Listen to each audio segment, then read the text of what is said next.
Well, welcome to MarshWatch, the Great Lakes Edition webinar 4. Amazing that we're already here this quickly, it seems. This time of year, everything always goes by so fast. Here, we'll try to get to the next screen. Here we go. Okay, so first off, we'd like to recognize the indigenous peoples who were the original inhabitants of the land in the many different places where we're all gathered tonight.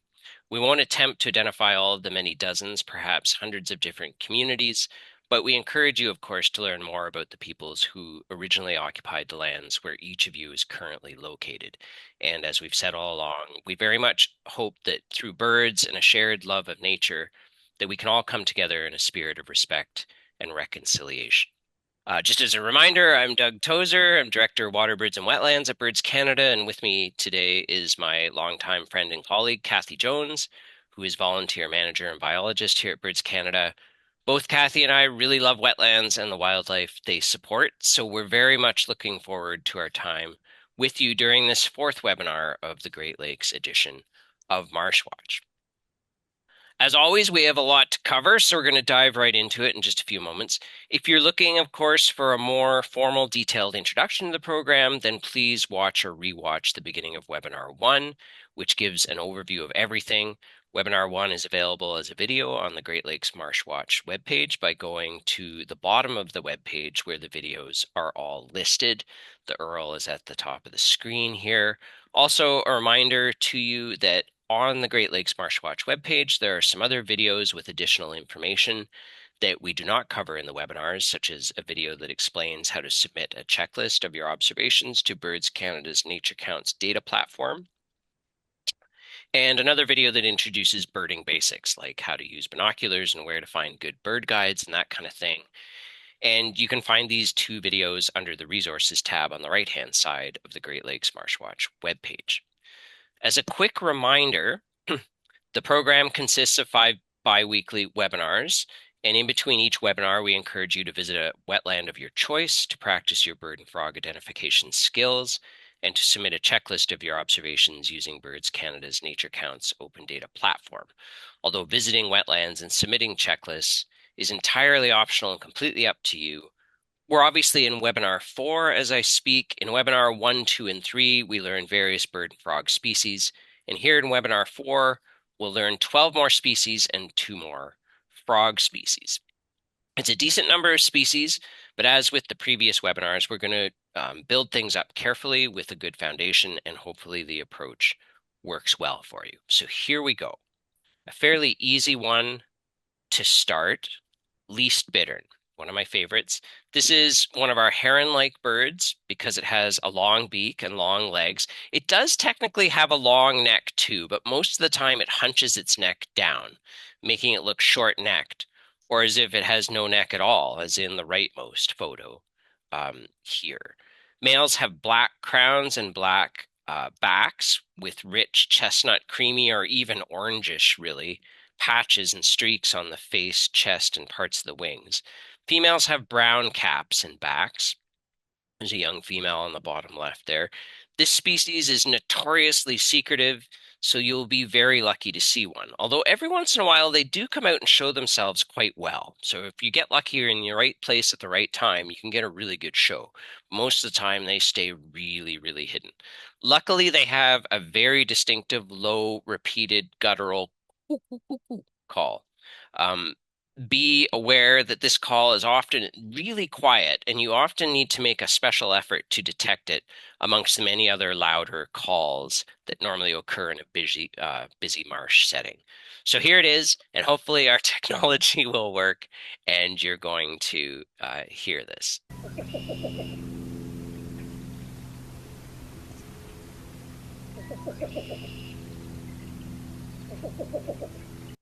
So it's really guttural, it's really low.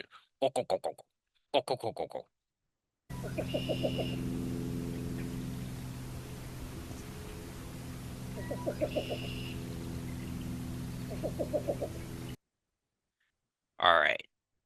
Another one of my personal marsh favorites, black tern. It's a bit of an outlier for our gulls and terns group because it doesn't follow the recipe of being mostly white with gray backs and having dark or at least darkish wingtips. But it doesn't really matter much because this species is so distinctive visually in having that jet black body and the gray or silvery wings. So it's really easy to recognize on its own. There's nothing else that has jet black body like that and those light silvery gray wings. It also flies with a really light, buoyant wing beats, and this gives it a really bouncy look in flight. It really gives the impression of being an oversized swallow, really, when they're flying around, at least in my mind. Its vocalization can also be useful for identifying it. It gives a clipped kick or longer Q or Q dick. Here, you be the judge.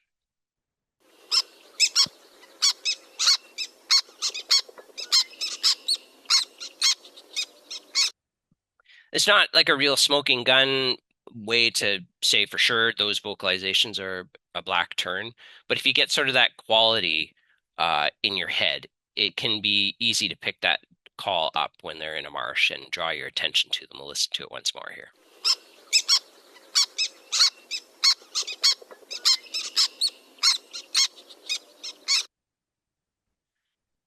Okay, here's two flycatchers that are similar in overall size and build, but quite different in coloration and vocalization. So we'll do them together because they have the same build and size.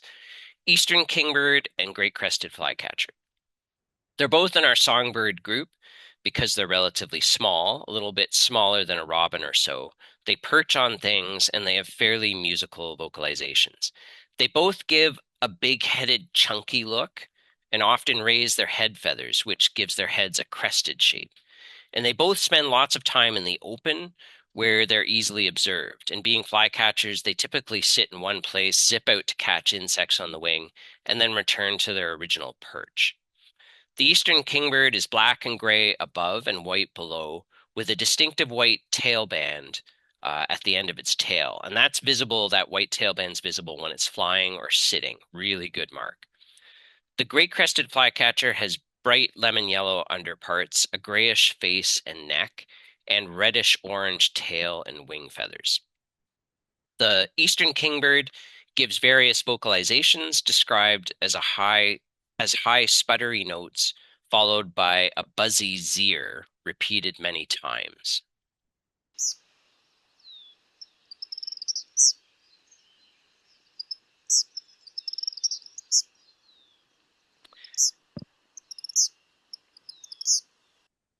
The great crested flycatcher by contrast, gives a loud, musical, penetrating weep whistle that rises quickly and ends abruptly. Here, just have to move a window to get to it here. Here we go.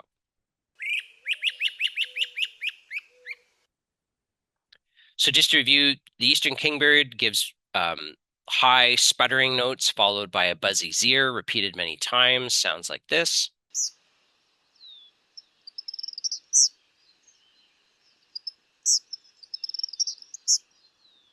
Whereas great crested flycatcher, oops, sorry, they're not quite done yet. Great crested flycatcher gives a loud, musical, penetrating weep whistle that rises quickly and ends abruptly. It sounds like this.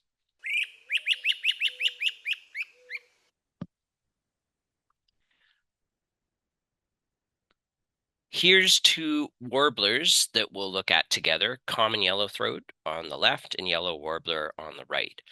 Now, both of these species are in our songbird group, of course, because they're small. They're about the size of chickadees, both of them. They perch on things, and they have musical songs, as we'll hear in a moment. The males of these two species are distinctive, so we'll concentrate on them. The females are very similar looking and much harder to tell apart, as you can see in the insets at the bottom. Male common yellowthroats can be identified by their black masks and bright yellow throats. Likewise, male yellow warblers can be identified by being bright yellow all over with thick chestnut or reddish streaks on the front. No other songbirds have these distinctive patterns. The songs of these two warblers are also helpful for identification. Common yellowthroats give a distinctive witchety, witchety, witchety. It's a great song. I don't get out much, but I did hear my first one today here right beside the office. So here's what it sounds like. So witchetty, witchetty, witchetty, witchetty. Sometimes the quality is a little bit different depending on the individual, but the pattern's always exactly the same. Witchetty, witchetty, witchetty. Yellow warblers, by contrast, give a liquid, sweet, sweet, sweet, I'm so sweet. Although they give various other songs that do not fit this pattern, but we'll ignore those other ones because they're quite difficult to separate from other similar sounding species. But luckily, a lot of the time, especially at the beginning of the season, they mostly sing the sweet, sweet, sweet, I'm so sweet song, and it's really distinctive. Here you go. Play it again here. If I can get my cursor to work, here we go. So it's quick, short, liquid, really musical, and it's got that sweet, sweet, sweet, sweet, I'm so sweet pattern.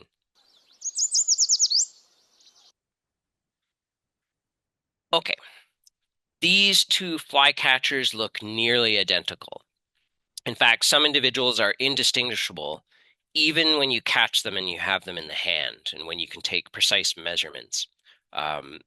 They can't be deciphered. So there's roughly 15 to 20% or so of individuals that just cannot be discerned visually as being one species or the other.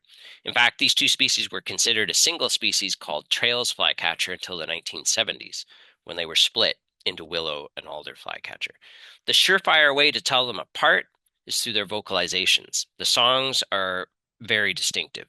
So the Willow Flycatcher gives a hoarse Fitzbew or Zreebeer.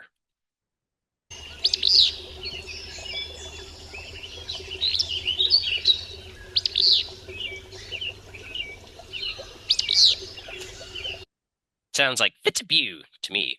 Fitzbew.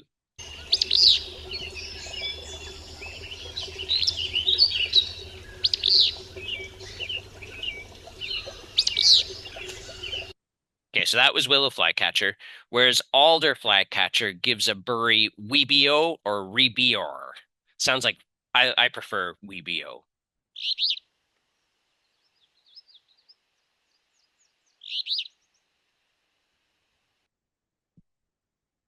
And if you're really, oh, sorry, I didn't realize it doesn't yet. If you're really listening with this Alder Flycatcher recording, there is a common yellowthroat singing in the background at the beginning. Here.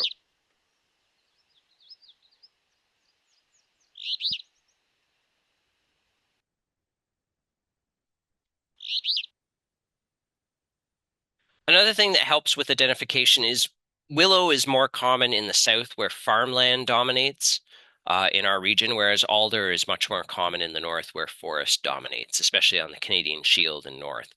But there is overlap, and a very, very few wetlands do have both of these species in them, but that hardly ever happens. It's usually just one or the other. Okay, let's take a bit of a break and review what we've covered so far. So male least bitterns have black crowns and backs with rich chestnut, creamy, or even orangish patches and streaks on the face, chest, and parts of the wings, as you can see in the top left there. Female least bitterns have brown caps and backs. Least bitterns have a distinctive, repeated, very guttural coo-coo-coo-coo call. It sounds like this.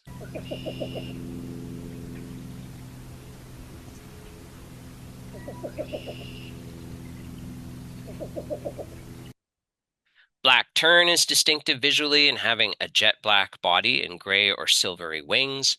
It gives a clipped kick or longer cue or cudic. Sounds like this.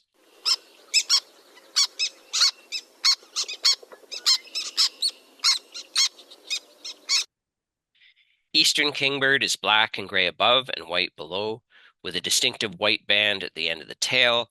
It gives various vocalizations described as high sputtering notes followed by a buzzy zeer, repeated many times. Sounds like this.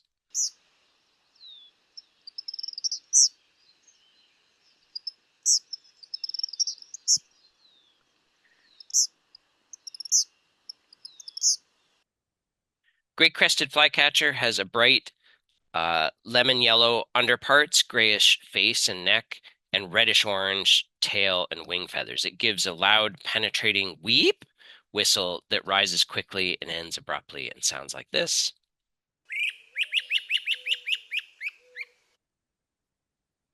play it again just because it's great. Call. Now we're at the bottom left there. Male common yellowthroats can be identified by their black masks and bright yellow throats.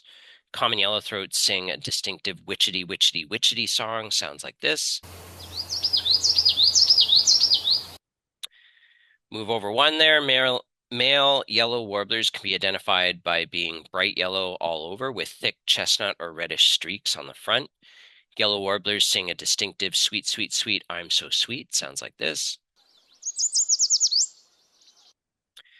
The surefire way to tell willow and alder flycatchers apart is through their vocalizations.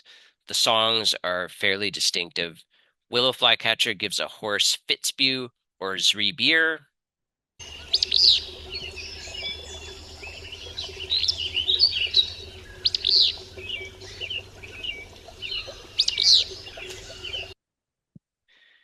And alder flycatcher gives a burry weebio or rebior.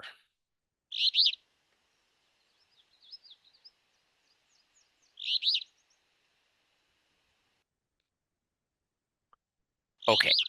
Oops. Alder's not quite done there. All right. Now for the swallows. So things get a wee bit complicated here, but please bear with us. We'll try our best to break things down in a way that makes sense. When we're done here, you'll hopefully be able to discern that there are 6 species of swallows in this picture. 2 of them we learned in previous webinars. There's 7 individuals, but 6 species because 1 species shows a male and a female. We know that they're all in our swallow group because they're almost always flying around really, really fast, and they're small, about the size of a budgie with torpedo-shaped bodies and long, pointy wings. So first, we'll pull out purple martin. Purple martins are relatively big and chunky compared to the other swallows. Male purple martins, as seen on the far right, are quite dark throughout, an iridescent blue if the light is right. Otherwise, they look blackish. Male purple martins are the only swallow that's completely dark throughout like that. Female purple martins, on the other hand, as seen on the far left, have variable amounts of gray and whitish on the underparts, which makes them look a lot like some of the other swallow species. Luckily, purple martins vocalize almost constantly, and it's distinctive. It sounds like boisterous, throaty, rich chirps and creaky rattles. There's no sort of smoking gun characteristic that marks these vocalizations as being given by a purple martin, but they do have a distinctive quality about them that's relatively easy to get onto. And it's a really good way to identify this species as they fly quickly past overhead. In fact, you often hear their twittering well before you notice them visually. And here's what they sound like.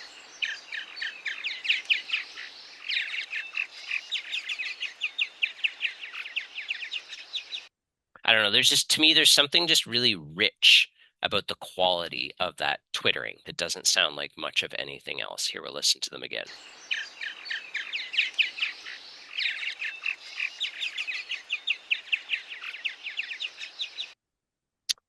Okay.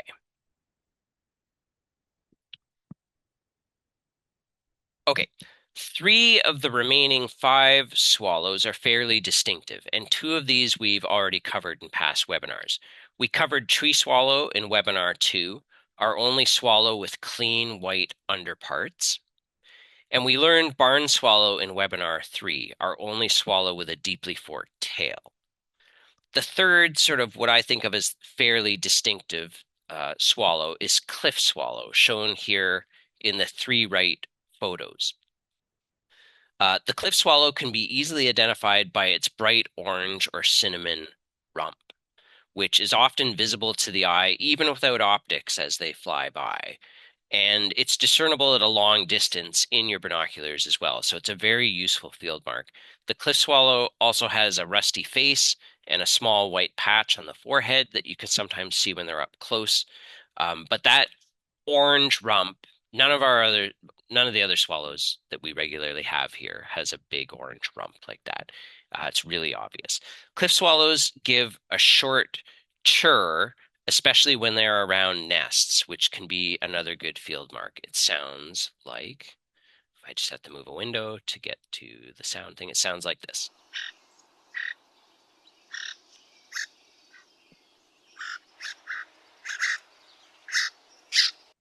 sort of a low, mechanical, kind of rattly, kind of chirr call. Not much musical to it. And here's the last two of the swallows, which we'll do together because they're quite similar. Bank swallow and northern rough-winged swallow. Both have brown, sandy-colored backs and brownish markings against white underparts.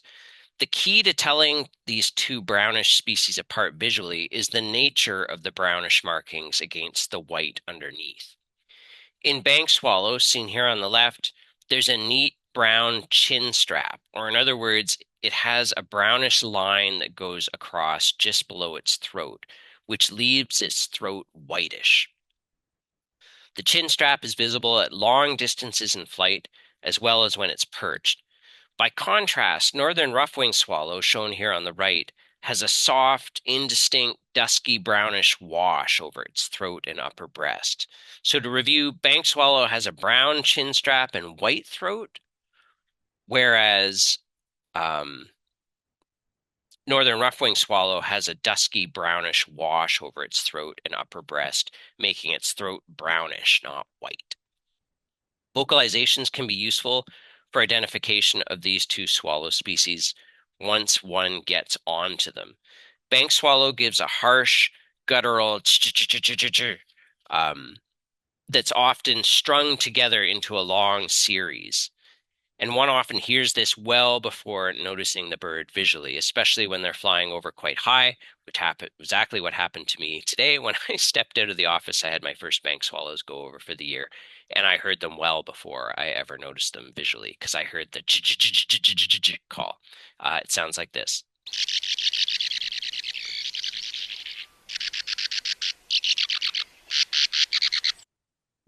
Northern rough-winged swallow, by contrast, gives a soft, slightly rising liquid chirp. Hold on, I gotta move a window. Here we go.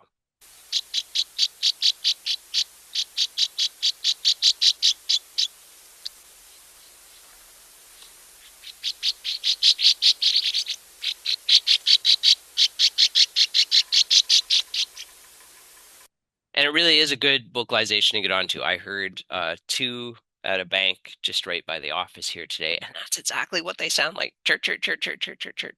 I heard them before I saw them. Here it is again.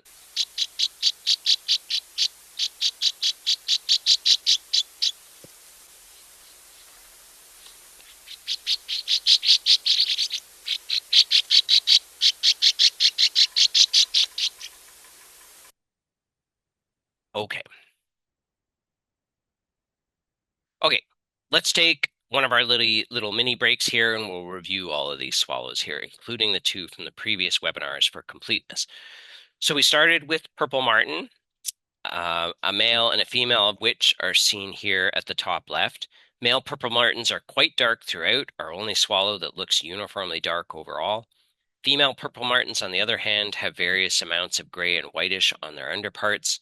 Purple martin vocalizations are boisterous, throaty, rich chirps, and creaky rattles. Sounds like this.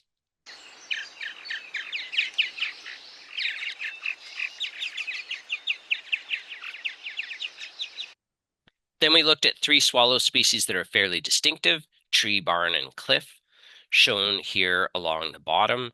Tree swallow is our only swallow with clean white underparts. Barn swallow is our only swallow with a deeply forked tail. The cliff swallow can be easily identified by its bright orange or cinnamon rump. The cliff swallow gives a soft chirr, especially when they are around nests. It sounds like this.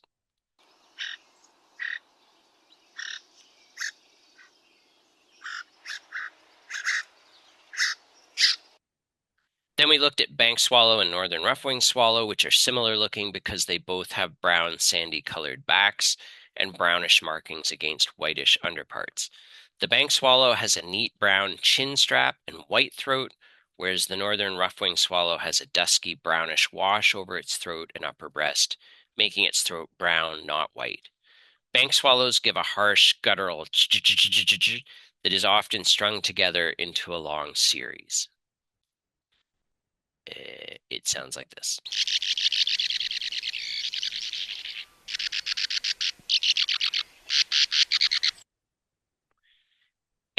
And northern rough-winged swallows give a soft, slightly rising liquid chirp chirp.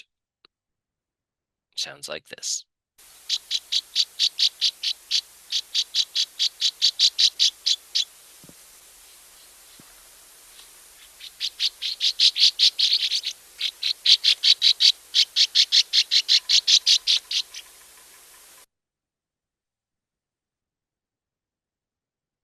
Okay, and now our two frogs.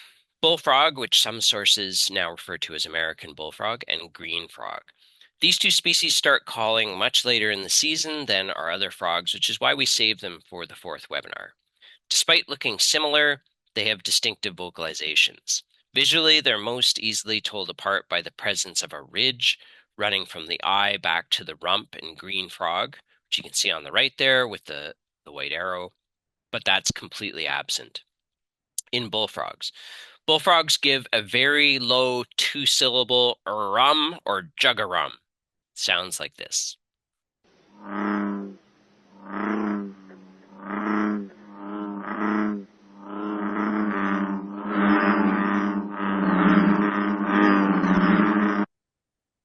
Green frogs give a short, throaty boom, like a pluck of a banjo string, which can be given as a single isolated note or strung together into a series. It sounds like this.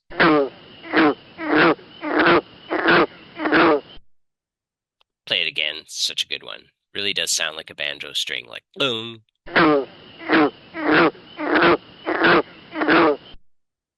And they often, we'll play it once more, but what you often hear is a note that sounds like the very first one in this recording.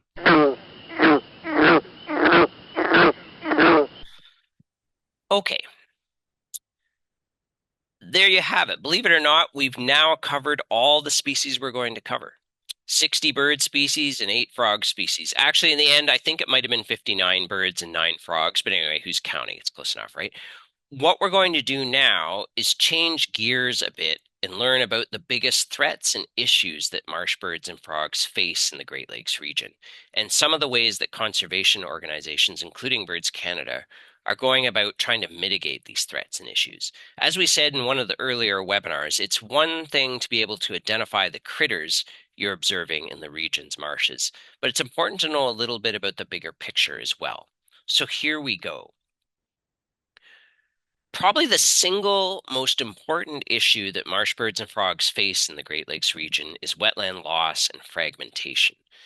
Only about 10 to 15% of wetlands remain in many parts of the region compared to a couple hundred years ago.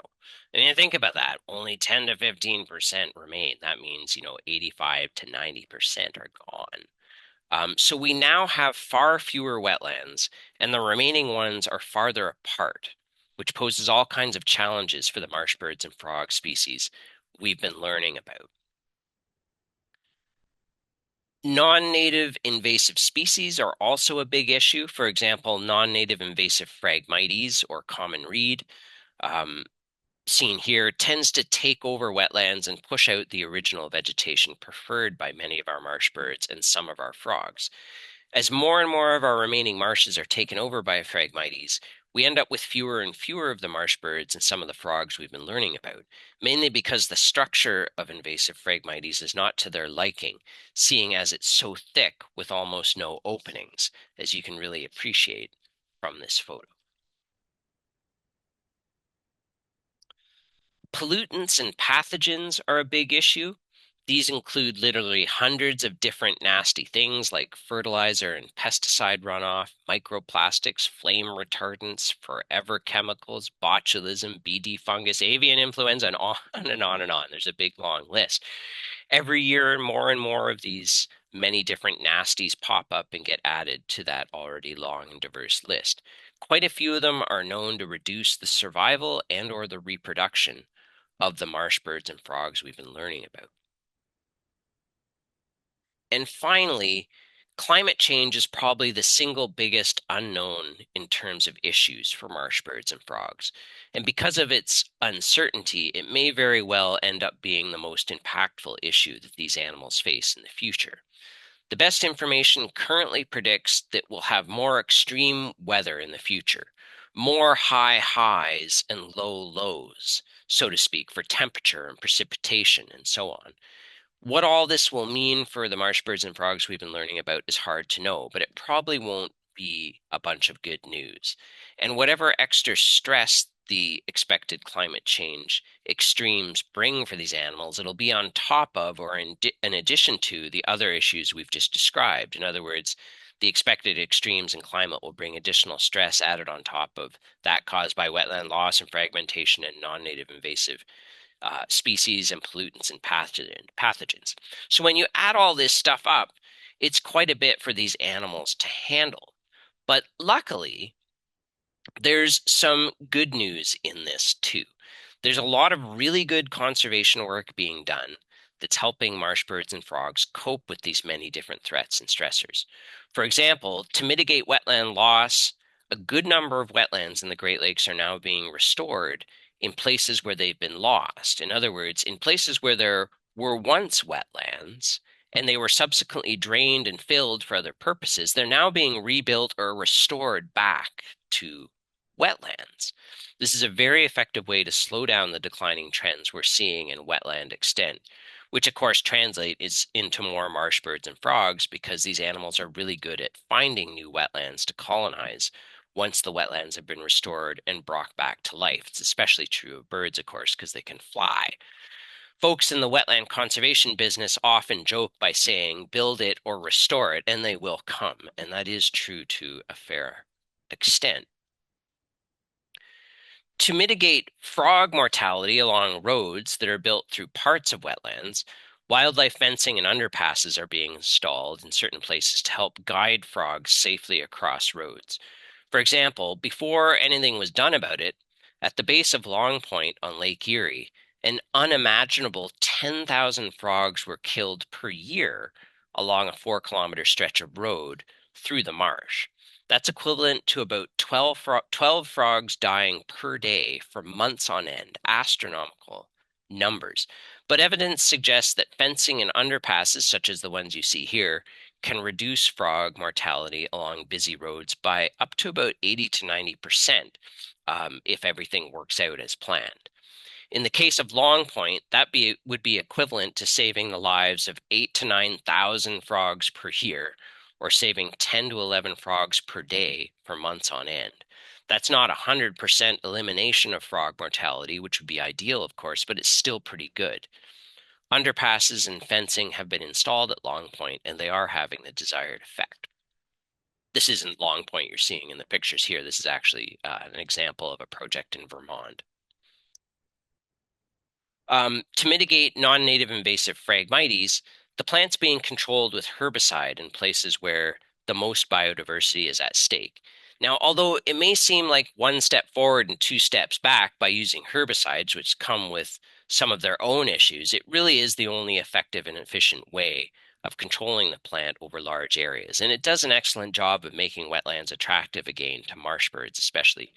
Data from Birds Canada's marsh monitoring program shows that the marsh birds we've been learning about increase quite nicely after invasive Phragmites is controlled compared to reference wetlands without Phragmites control. So it really does work. Increasing to mitigate thick monocultures of emergent marsh vegetation like cattails that are not all that attractive to most marsh birds. Conservation organizations are creating openings in the mats, the vegetation mats, to make them more attractive to marsh birds. So here you're looking at some aerial imagery, and you can see in the aerial imagery of this large wetland on Lake Ontario, where there was once a big piece of unbroken cattail in 2017, shown on the left. I think you can see my cursor, but you can see in here in this part of the wetland, this is all one big, this light brown color is all unbroken cattail. The green is an island, and the dark is open water in a river. And then by 2020, in the photo on the right, the work created a number of small pools and canals within the vegetation monoculture. So you can see in here, there's all these little pools and interconnecting canals in here that aren't present over here, been put in place in between. This approach works because most of the marsh birds that we've been learning about like marsh vegetation to be broken up into small patches with interconnecting open water channels and pools, rather than being one big unbroken piece of vegetation. Preliminary survey data, from some of which is from this actual site on Lake Ontario. Preliminary survey data suggests that this method of increasing interspersion between open water and emergent vegetation does indeed help increase the abundance of marsh birds. So there you have it. These four, in my opinion, are the biggest threats and issues that marsh birds and frogs face in the Great Lakes region: wetland loss and fragmentation, non-native invasive species, pollution and pathogens, and climate change. There's others that I could have included or chosen instead, but those are the ones that I typically think of as being the really big ones. But luckily, it's not all doom and gloom. As we saw, there's a lot of good work being done that's conserving marsh birds and frogs despite these issues and threats. I only touched on a few listed here. There's various others, so don't despair. Obviously, we have lots of work to do to conserve the species we've been learning about, and will very likely never be done, unfortunately, nor will we ever probably be able to rest and be done with it entirely.